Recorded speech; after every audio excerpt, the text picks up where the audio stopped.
Texans Swarm! Stefon Diggs is actually a Houston Texan. Let's go. He's in a jersey. Joe Mixon catching passes. That's true, too. There's a lot of overanalysis going on. Our friend DJ Bieneme was in detail breaking down how Stefon Diggs looked, saying he looks like he hasn't lost a step. I hope to God not, because I don't think he's been running on a football field as seriously in a very long time. Yeah, if you're like, he's lost a step when he's only in a helmet, big problem. That would be bad. Really, the one thing that you can perhaps take away from OTAs is if someone looks really slow or in really bad shape.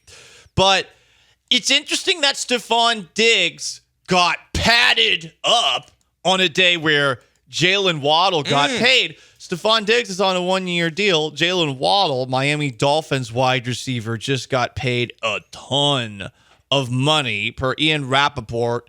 3 years, $84.75 million extension with 76 guaranteed. That's a lot of money for a very good wide receiver. I like this deal for Miami in two ways. Like he's awesome. They need him for Tua, but there's still this weird Tyreek Hill stuff floating out there. He wants a new deal too, apparently, and he's been looking for one since 2023. And last year, maybe a season and a half ago, basically at this point, he said he was only going to play 2 more years in the NFL. And he was going to pursue porn. Yes. Well, we're in the start of that year 2 of what might be his final NFL season. So just on the off chance that Tyreek Hill is going to adventure into a new career path, they have Jalen Waddle locked up for the next 3 years. But this deal makes Nick Caserio look great. Why is that? Because we talked about this yesterday, that Nico Collins will never be a top 10 paid wide receiver in the NFL. He's only making $6 million, just under 7 in 2024. Jalen Waddle is already now the 5th highest paid wide receiver. He's already hurdled them. Jefferson, Chase, all these guys are coming. We didn't even mention Jalen Waddle once yesterday when we were talking about this. So locking up Nico early for $24 million a year versus what Waddle got, this is a great deal. And when you really look at Nico's contract, the fact that on the off chance that he is a one-hit wonder, you're only stuck with him for 2 years and you can move on. So even in the worst of worst case scenarios, it's a great contract. That Patriot way strikes again. It strikes again. But this makes Nick Caserio just look like the best GM in football. It does look like a very good move today.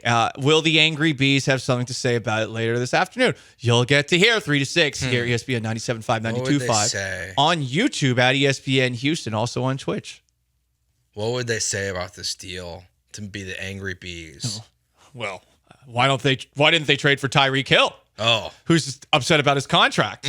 Trade for Stefon Diggs. Why aren't you trading for Tyreek Hill? That's good. Trade for both of them. Yeah, why don't you have Stefon Diggs and Tyreek Hill? Jeremy, you know what? Even if you don't believe it, you have the chutzpah to do it. Do it. I'd like to see it. I'm challenging you to have a take that you don't 100% believe in, okay? You know, Waddle, 3 1,000-yard seasons. Waddle's He's better. It's not right to compare them. This is why the fact Waddle, they're even close. It's crazy. This is why Waddle deserves the contract and why Nico didn't. Yep. Exactly. 3 o'clock. Angry Also, Bees. with the worst quarterback. I like the Angry Bees nickname. I'm going to tell Michael Carroll to start making some new rejoins for them. Yeah. Nothing like taking shots at the other shows. It's all in good fun. It's all in love. Other notes from OTAs, again, nothing really matters that comes out of them, but Bobby Slowick said something that I was hoping for about the Texans offense. He believes they're equipped to win games almost any way they need to win, from throwing it deep to running it a bunch. That's, I think, what makes a great team. 17-0. But you still, of course, have to actually pull it off on the field. 20-0. Yeah, they're going to finish the job. Yeah, unlike the Patriots. Kiss my ass. Bobby Slowick. Hey, this is deep steel blue pilled. Not whatever nonsense blue pilled the Patriots are. I mean, the Patriots have similar colors, but hey, that's neither here nor there. Bobby Slowick also said year 2 for a quarterback is the type of year that catapults a player. Why didn't he say Trebuchet's a player? Because Trebuchets, if you don't know, if you haven't played Age of Empires 2, Trebuchets have much longer range. Gotcha. Didn't get that. Do you not know anything about siege warfare from the medieval times? I know that there's a difference, but it's been a while. You guys are uncultured. We did in like 9th grade. We did a project. Oh, you actually did one? Yeah, that's sick. We built trebuchets, and I remember because we kept just calling them catapults, and our history teacher would be like, "No, you're building trebuchets." Yeah, trebuchets. What did you shoot out of them? I think we just like started with like smaller fruit and moved up. Okay. So just It's like watermelon size? I don't know if we got to watermelon. Maybe That would hurt cantaloupe. somebody. I think cantaloupe is where we maxed out. If the Astros are really bad this year, maybe we start doing like wood crafting during the show. Oh, wood crafting. Okay. That would be great radio. Is having a saw going. We'll talk while we're doing it. I mean, Oh yeah, even better. So we'll be talking over saws. it only would be good if one of us goes viral for accidentally sawing her hand off. Oh, God, imagine the YouTube numbers on that. It would be big. I was gonna say we just built something to shoot fruit at the interns. Hey, Well, Joe. I was Middle thinking- management Joe. I was My thinking God. we were having the interns build these as you're doing the show. That's a good idea. That actually, you know That's what? a better idea. They're just behind you building the 4 of them all standing with their arms crossed, You know staring what? at a trebuchet. Good point. The interns, I mean, they're doing a lot of yapping. They've all got takes, bright-eyed, bushy-tailed. They're ready to go. And there's a part of me thinking, someday I'm just going to come in and say, I want to hear, I just want a written report of what you think the top story of the day is. But nope, new challenge. They have to build a trebuchet. Love it. Continuing to go and give you more and more deep steel blue pills to the point where you may or may not have a 3-hour you-know-what. There was a piece in The Athletic by Dan Pompei about DeMeco Ryans, and I loved reading it from this perspective. Considering the 2 coaches that were before DeMeco Ryans as head coaches, first, David Culley, second, Lovie Smith, and to a degree, Romeo Crennel, it's so key to have an energetic, and no offense to the olds out there, young person who can actually connect with players. Some of the quotes, Joe, that I guess he is known for, comes into work very early. Mm-hmm. Great morning. Great morning. I love DeMeco. Dude, I love that. Good's not good enough. Yeah, It's a great morning. Well, every day should be the greatest day of your life. Yeah. Would you like this, though, if that's every single day? I came in. Great morning. Joe, great morning. I mean, Sean, maybe morning. we start that I mean, every day when you walk in. Great afternoon, Paul. It's a little. Yeah, I was gonna say it's a little late to be great morning, and it's like 11:50. Great morning, afternoon. Yeah, I think we start every day like that. Maybe that's just the new start of the show as we workshop things. Great morning. day. Great noon o'clock. Great midday. Some of the other things he says. Life is great. What is there to mope about and be down about? It's a blessing to be here and enjoy the day. That's true. We are hosting a sports radio show. Mm-hmm. And he reads some leadership books. He has in the cabinet beside his desk 15 books about leadership, such as Stay Positive, encouraging quotes and messages to fuel your life with positive energy. Okay.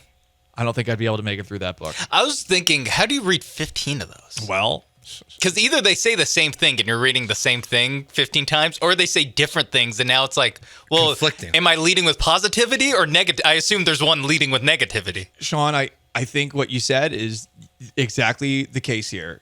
Joe, these books are all the same. Row the boat, a never give up approach to lead with enthusiasm and optimism. Row the boat. Did PJ Fleck write That's that? what I was thinking too. Yeah, that might actually be by PJ Fleck. How about the energy bus? Okay. 10 rules to fuel your life, work, and team with positive energy. All right. It says fuel on the bus. Oh, I get it. The author warns of energy vampires in that book. Do you think he has leadership for dummies? No. Even to be ironic. Oh, maybe to be ironic. Maybe his wife gave it to him. If a coach does something really stupid, hands and it out. he's like, hey, Matt Burke. It's a gag. yeah, read the next 10 pages. Hey, Bobby Slowick, that weird little reverse screen that you gave to Steven Sims. Mm-hmm. Every time Bobby Slowick gets cutesy, that might be what they should do. Hey, Davis Mills, leadership for dummies. Brock Osweiler needed that book more than anyone. I don't think Brock Osweiler If I can knew read. DeMeco Ryans, I would give him a leadership book for like Christmas or his birthday, just as a gag. Maybe the For Dummies one. Be like, hey, you love reading leadership books. Time out. Is there any chance you're going to go to the Ravens-Texans game on Christmas? No. 0%. There is a chance I will go to that game. We should buy leadership for dummies and give it to DeMeco. Put a like one of those little bows on it with That's the. patronizing. Okay, That's only if he's having you a have to- Brian Dable kind of year. What we have to do is build a relationship with All right, DeMeco Ryans. Let's get a real leadership book and put a nice little note and be like, hey, we know you won't acknowledge our radio station, but That's the nice note. But we heard you have 15 leadership books. Here's a 16th. Merry Christmas, DeMeco. And then maybe he'll come on our show before they win a Super Bowl. I don't know. I don't think they'll let us. I don't think so either. I think But they we could would try. I think someone in Texans PR would just come out of nowhere. With a handgun. They're not the issue. Come on, you know that. They'd punt the book into outer space. Texans PR would let him come on. I don't know. It's the flagship that won't let him. We'd have to figure that out. We'll ask nicely. We could ask nicely. But I don't think that we should do it by handing him a patronizing All right, book about leadership for dummies. we'll get a real leadership book. Yeah. I'm sure Nick Saban wrote a leadership book. Maybe we should write a leadership book. Do you guys have any books that are like that? Because sadly, I have like too many books I about have one book. life. What is it? I have Jesus Just Left Chicago, Fred Fowler's book. Oh, you only have one book at all? That's, I have children's books. Okay. I have Dr. Seuss, Oh, Dr. Seuss. Green Eggs and Ham. Go Dog Go, first book I ever read. Go Dog Go. We have that one. Mm-hmm. So Everybody Poops. Got Everybody Poops. I don't have that one. That's a good one. I might need it though. Is that a Dr. Seuss book? No. No, Okay. but it's like a toddler book. Yeah. Gotcha. Yeah. It's about, He got canceled. It's about by the way. pooping and toys. Dr. Seuss. Dr. Seuss got canceled. Everyone gets canceled. That's true. But imagine a children's writer getting canceled. Anyway,